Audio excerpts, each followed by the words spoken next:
If you could have a drink with anyone in the theater world, who would it be? I'm Anthony Caporale, and I'm running through my list. Each week, I'll sit down with cast members, bartenders, and personalities from New York's theater district and get a behind-the-scenes look at what it's like to live, work, and play on Broadway. Come have a drink with us on Broadway Bartender. Welcome to Broadway Bartender. My name is Anthony Caporale. We're here at New World Stages in the heart of Manhattan's theater district, home to my show, The Imbible, A Spirited History of Drinking. And today we're going to start out with a pretty cool drink called the Deja Vu. And as always, you'll figure out why as soon as I introduce our special guests. This is a vodka drink, and we're using Crystal Head vodka today. And it is vodka and root beer. So I'm going to do about 1.5 ounces of vodka. And this is really, really easy. Just over ice in a tall glass, and I'm going to top it up with some root beer. Now, the key to this drink is using really, really high quality vodka, and as I said, my choice today is Crystal Head, and also really, really good root beer because it's the only 2 ingredients in this drink. And that's all there is to making a Deja Vu for our special guests from the hit show Groundhog Day. Welcome, guys. We have Vishal Vaidya. We have Travis Waldschmidt and Michael Fatima. Did I get all that right? I'm sorry. Fatica. That's it. Fatica. 3 is tough for me. Yeah. I knew I was going to say Fatima because I'm a fan of the old song from the 60s. Okay, gentlemen, cheers. Cheers. Thank you so much. All right, so let's try this Deja Vu. Get a little stir there.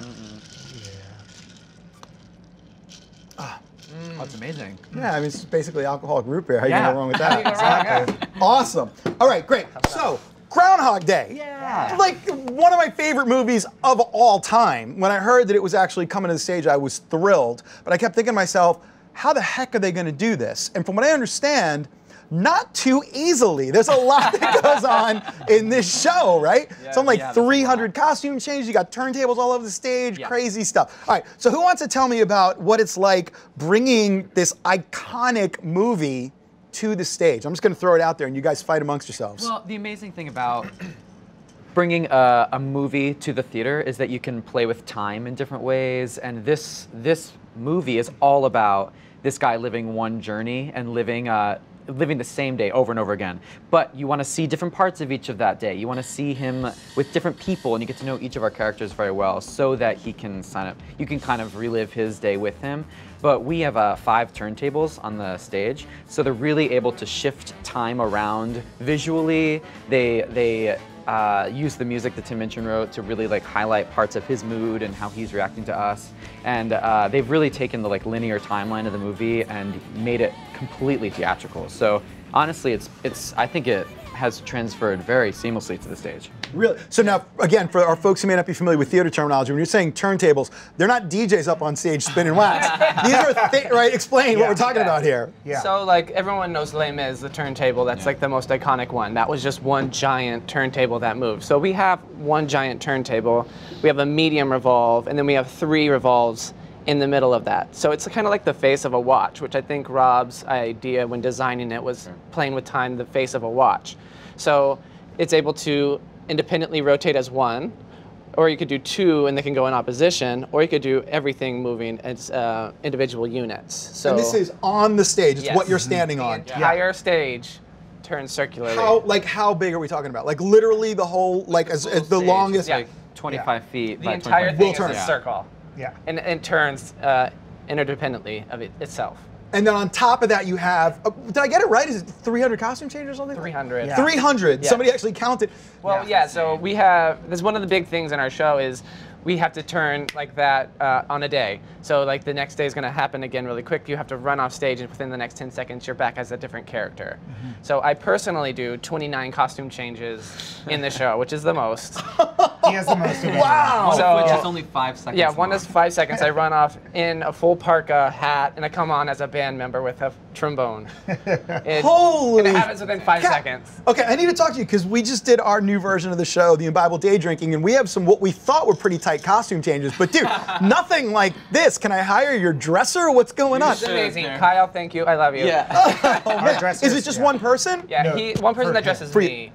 I think we have 8 in total. 8 total. And they are running around. So with the day starting at the top of the day over and over again, it's not like you just, you know, discard things and then that's it. Like in most shows, you have to start back over again. So the crew and the wardrobe team and hair, everyone is running around resetting everything.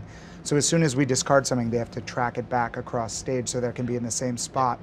Wow. And You should we're come doing the backstage same. and just see Yeah. it. I was gonna say this is like one of those shows where like noise is off. Where you should like show the back, right? It would be People are amazing. running, jumping over set pieces. He has to literally Crawl through a car, like Double Dare. Mark Summers, like Really. crawl off through a stage car to be able to make a to change. go to a 10-second quick change to enter. Pulls It's out of it. insane. Again, and this is what I love about talking to folks like this on Broadway Bartender. It's like, for the people who, you know, don't live and breathe theater, they don't even realize that in addition to everything that they're seeing that they know, there's 8 people backstage whose job is just to help you guys get dressed. Like, that's insane. Yeah. Oh yeah, it takes a village. for this I mean, show. most people think, oh, you know, at least they're doing the costume changes by themselves. You can't pull that off, right? No way. Yeah. No. Wow. I mean, a lot of my costumes have magnets. Yeah. Because there's not even time to do a button. Yeah. So I feel like Iron Man. It's just like. And everything kind of snaps into place. Yeah, it's dope. All right, so tell me about your roles in the show. I play Larry, the cameraman, who's Chris Elliott in the movie. So I'm one of the 3 outsiders who come to Punxsutawney for Groundhog Day, along with Rita, who's the news producer, and then the anchorman, Phil Connors, Right. which is Barrett Dawson, Andy Carl. And then I also have a few other ensemble parts. I'm in the marching band, and then have another look. So I have about 20 costume changes myself. Yeah, because why would they just give you? Yeah, no. exactly. Okay, great. 24. Schmet. Okay. I play the role of Jeff. He's the clumsy waiter in the movie. He keeps dropping the tray. It's a very small part in this too, but it's a very small part in the movie that they've pushed out. And the good thing about the musical version is you get to learn more of the town because the way he relives the day over and over. So I have a moment in the show that you get to see the whole Jeff instead of just the tray dropping Jeff. You get to see the background. You get to see the background of Nancy, the girl that Makes the groundhog noises. Or what is it? What's the line in the movie that she makes funny noises or something? Is that the right character? His one night one stand. one-night with the stand, blood- yeah. She does do that. I know what you're talking about. I don't know what it is. Danny, Okay. don't kill me.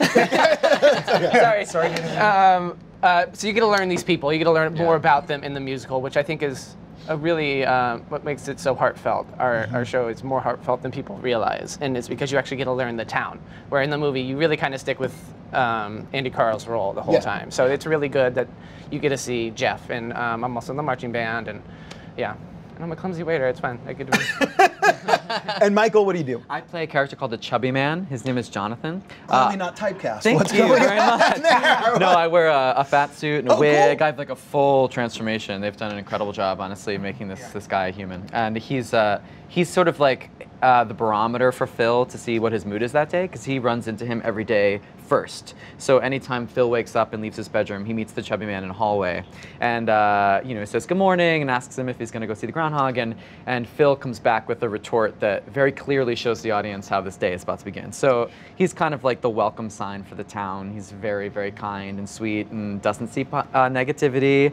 and Phil kind of throws it all at him. So he's kind of helpful just to test Phil's temperature for each day.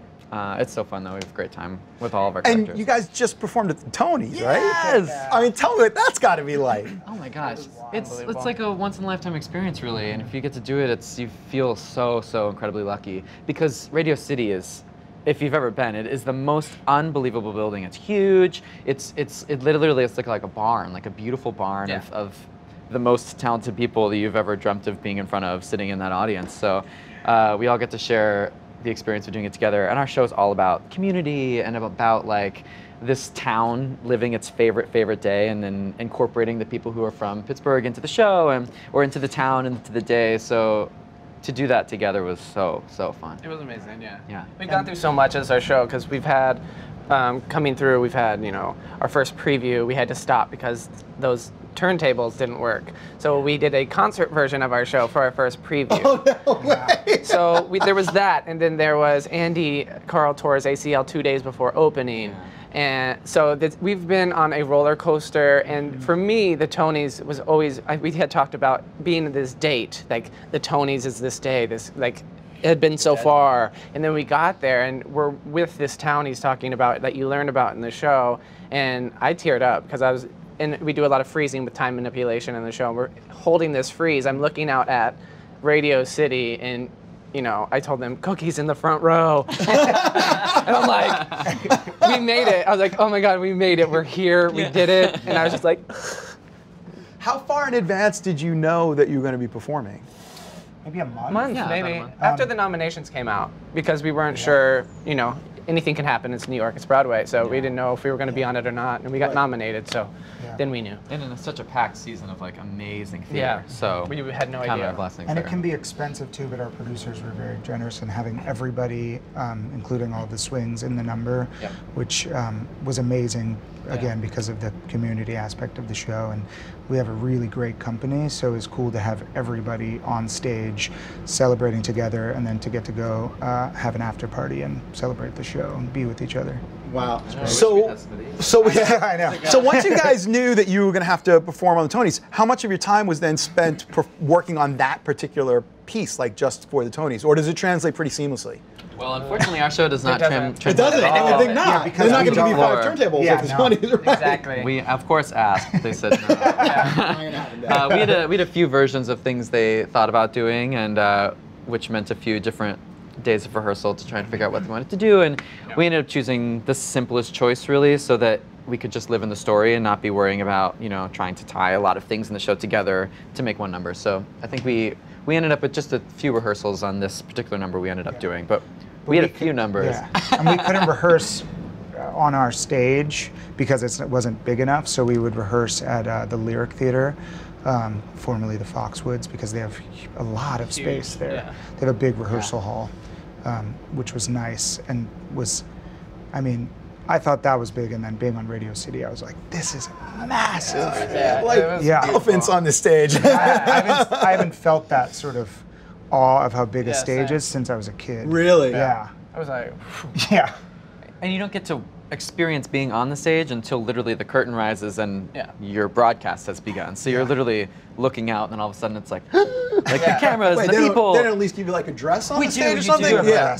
Kind of. But it's not the same as not when, the same. the cameras are No. on, the audience is full, and Yeah. then it hits you in the face. God, what an It was experience. amazing, yeah. Congratulations, Thank guys. you. That's Thank you. unbelievable. And you got a couple of Olivier's under your belt, too, for the show, right? I do. What? Tell me what. Andy Carl, Best Actor, and he's amazing. And we won Best Musical as well, which is like the Tony, for people that don't know. Yeah. It's like the Tony for West End. And Right. And it's great for our brethren across the pond too, Yeah. because we had the luxury of having the show kind of figured out, but they had to do a lot of workshopping and changing things, and it's so tightly choreographed, so they had to go through different versions. I mean, even for us, every day of the show is slightly different, and so it was kind of a monster to put together. But I can't imagine having that many changes thrown at us all the time. So they really laid the groundwork for what we're able to do, which is great. Yeah.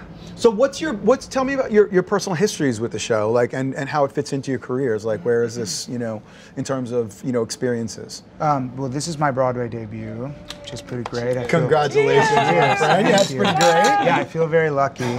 It's also the only dance call I've ever passed. Really? That's always We danced together at ours. We did. That's always when the journey ends. They see me dance and they say, "Thank you." That's the 2 hardest words for an actor to hear. Yeah.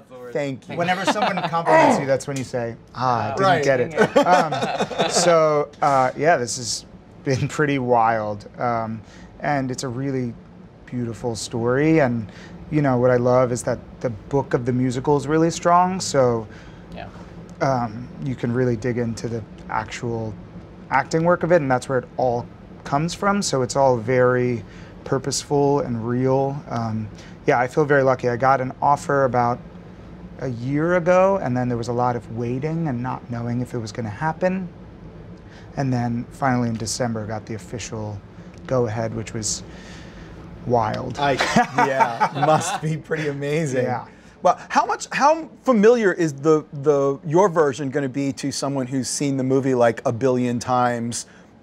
like myself, for example. Well, the same man, Danny Rubin, who wrote the screenplay for the movie, wrote the book for our show. Yeah. So there are a lot of really similar lines. There's a lot of things we had to tweak to sort of highlight the new journey that this Phil goes on. But you're going to see a lot of the same emotions that the guy goes through. He goes through his slutty phase. He goes through his suicide phase. He goes through his angry phase, they're definitely going to be highlights. There's a car chase in the movie that we've very cleverly put onto the stage in a really it's so way. cool. Yeah. I was going to ask you about that because that's like one of the highlights of the movie when he's got the groundhog driving and. You're not ready. Okay. You're not ready. It's so fun. Yeah. It's just tears, and you're like, oh gosh, like I can't believe this is happening on stage. Yeah. Amazing. Okay, so your journey and connection with the show.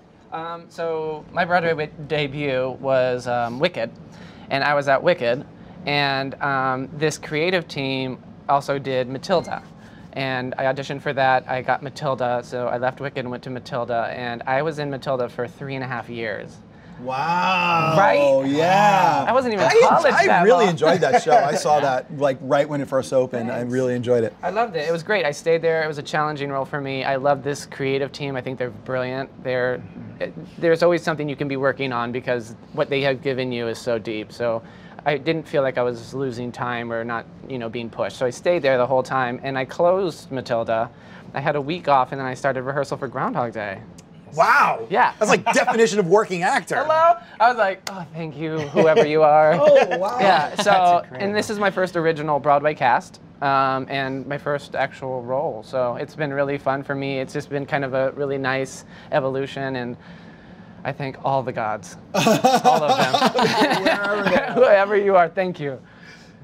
This is my 4th Broadway show. I did closed Matilda with Travis, so he's not rid of me yet. But I joined at the end of the run for Matilda the last like 4 or 5 months. And prior to that, my Broadway debut was with Newsies, and I did the full run of Newsies, which was close to 3 years. And then after that, I did She Loves Me. Wow. I played a waiter, actually. I played the busboy. So that, right? Yeah, he's way better. Thank you. But I was also I was clumsy, but in much less of a charming way than Travis is in this show. So you're the one who's going to make the drink, because at the end of every episode, we make the drink. Oh, guys. So that's what the what clumsy. a responsibility. That's what you're going to be. This show's so fun, though, because all of our characters as an ensemble are very featured, and you get to know each person, because you need to kind of see how his reaction to each person is different, so you've got to get to know these people. Yeah. So, I mean, as ensemble members, sometimes you sort of have to like scrape to be noticed in that way, and this show, it's really laid out for us. Yeah. And we get to, we know each other's characters, and everyone gets to see each other on stage, and we're on stage the whole time. Right. So it's a real special show for us to do, actually. Well, I mean, it's one of the most interesting things about the movie to me, I think, and I don't know if a lot of viewers realize that, but these little, any other movie would be just a bit walk-on part, becomes a walk-on part 20 times, literally. Right? And so you get to know that character like they're a major character, even though they have like 1 or 2 lines, but it's just, it's phenomenal, just a case study for human interaction. Like everything about the whole story, and it's just wonderful. I can't wait to see it. I got to ask you about one other aspect of the show that I keep hearing about, is that diversity apparently is very important to this production. Can you speak a little bit to that and how you've incorporated that into, what I think in probably the reality would be a very kind of generic middle American town, right? So how does that work? So we have a lot of diversity of all different kinds. There's racial diversity, ages, sizes, sexualities. It's a pretty amazing thing, given that the show doesn't really have any sort of type associated with any of the characters. Sure. They're all everymen, right? Yeah, I mean, they're all all everymen. of them. Yeah, but I think also, and I think this is a smart casting decision, because everyone is so featured as an ensemble member and you have to get to know each of them, everyone has to look very different. They don't have to look any certain way as far as being, 6 foot tall and a dancer, but they have to. Travis. But they have to look different from each other, and so the diversity sort of heightens that and lends itself to giving everyone, making everyone unique so that the audience remembers who they are. That's a fantastic way of explaining it. So, I mean, even diversity for diversity's sake, I think, is a positive thing. Right. But when it's actually an artistic choice that heightens the viewer's experience and understanding of the show. That's incredible. I didn't even think about that. And it was cool because it wasn't predetermined. I mean, I read for maybe 5 or 6 different roles in the show, and I was reading, and other people who were going and looked completely different than me. I remember Ray Lee, who's also in the show, we were at a dance callback together, and he was like, "Oh, are you reading for Ralph too?" And he assumed we were both reading for a token role. This is a show where there's more than one Asian, which is rare, as far as diversity goes. No kidding. But not for long, hopefully. Guys, congratulations. I absolutely can't wait to see it. I was excited about it from when I first heard about the show. You ever want to make another drink? Yeah. All right, so are you up for it? I'm up for it. All right, great. So why don't you come back here. One more time. And this is a drink that I can't even say I created this drink because it's just a Greyhound, but I had to do something to kind of make it you guys. So I'm calling it a GROUNDHOG. Aww. You know, so I figured I would stick with the vodka. So we're gonna do vodka and grapefruit juice. Well, let's make it, and then I'll explain my theory. So those 4 glasses, just go ahead and fill those up with ice. Oh gosh. I'm already nervous. I'm really nervous. Okay. All right. Full of it. Oh. Full. Yeah, Full of ice. Perfect. Here we go. Yeah. And that's really important. That's something that a lot of folks don't realize that aren't professional bartenders, that ice is actually a good thing. You always want the ice to go right to the top of the glass. Okay. We actually count that as an ingredient. So in addition to chilling the drink, it actually takes a certain amount of space, and it allows the rest of the proportions to be right. There's okay. ice all over the floor. That's totally fine. Great. Okay, so now we're going to go ahead and use our Crystal Head vodka again, and we're going to count to 3. You're going to turn the bottle upside down over each glass and count to 3. And that's going to be 1.5 ounces. So Don't scary. worry about it. 1, 2, 3. Perfect. 1, Make mine a 6, 2, please. 3. There'll be no room for anything else. That's okay. 1, 2, 3. I'm Yep. not doing Mississippi. No, you don't need to 1, because 2, you are a musician 3. and a dancer. Look how consistent your pours were across Thank that. you. You couldn't. That's like if you used a measuring cup. Fantastic. Very kind. So now we have some grapefruit juice. Okay. And go ahead and add that. So vodka and grapefruit juice, terrific drink. It's called a Greyhound. If you rim the glass with salt, it's called a salty dog. All the way? Yeah, all the way up to the top. Great. But if you do what I'm going to have you do, we're going to go ahead and call it a GROUNDHOG. So grapefruit juice, one of the top breakfast drinks in the world, and I figured I would pair it with one of the top breakfast foods in the world. It's also going to let me call it a hog. You know where I'm going. What am I going to put in it? I'm going to put a strip of bacon in it. Bacon. So you have a plate of bacon, and I want you to just put a strip of bacon right in each of those drinks. A whole strip right down the side. Oh my God. Yeah, and you can actually take a straw and just kind of poke it down with that if you want. I'm going to use this one because There I you touched go. this guy. Did you wash your hands? Yes, it's vodka. It's fully all washed. good. We're Vodka's all cleansing. friends here. Here we go. And acid and grapefruit juice, trust me, this is you. wonderfulness. Oh, no. And this is going to be our GROUNDHOG. Oh my God, that looks amazing. I'm going to take that straw from you in 1 second. Yeah, no. I'm This just. one gets 2 pieces. Yes, 2 pieces is all good. Good? Thank you. That's mine. Good. And one more. Here you guys go. And let's see what we think. Oh, do I get the one with 2? Absolutely. Oh, I feel Thanks. special. He gave me the heavy I pour. love it. He knows. Hey, cheers, you guys. Gentlemen, Cheers. cheers. Thank To the you. hog. Yeah, let's see Good job, what we Patty. think. Thank you. Oh, yeah. Does that work? It's it's so good. Yeah, you can see how the bacon works in there, right? Yeah. Oh, yeah. You can always put bacon in. Vishal Vaidya, Travis Waldschmidt, Michael Fatica. That's it. I got it right this time. From the hit Broadway musical, GROUNDHOG. Guys, thank you so much for coming. This has been a blast. Thank you. Folks, you can follow us as always, BroadwayBartender.com for recipes and links. Tune in next week. Drink well, drink responsibly. Thanks, you guys. That's pretty good. Thank you very I like much. the So bacon. good. I like Yeah. the bacon. So good. Nom nom. Great. Guys, thank you. That was Yeah, great. thank you. Really good. Really good. Keep holding that. Huh? That was good for you, huh? That was fun. Cheers.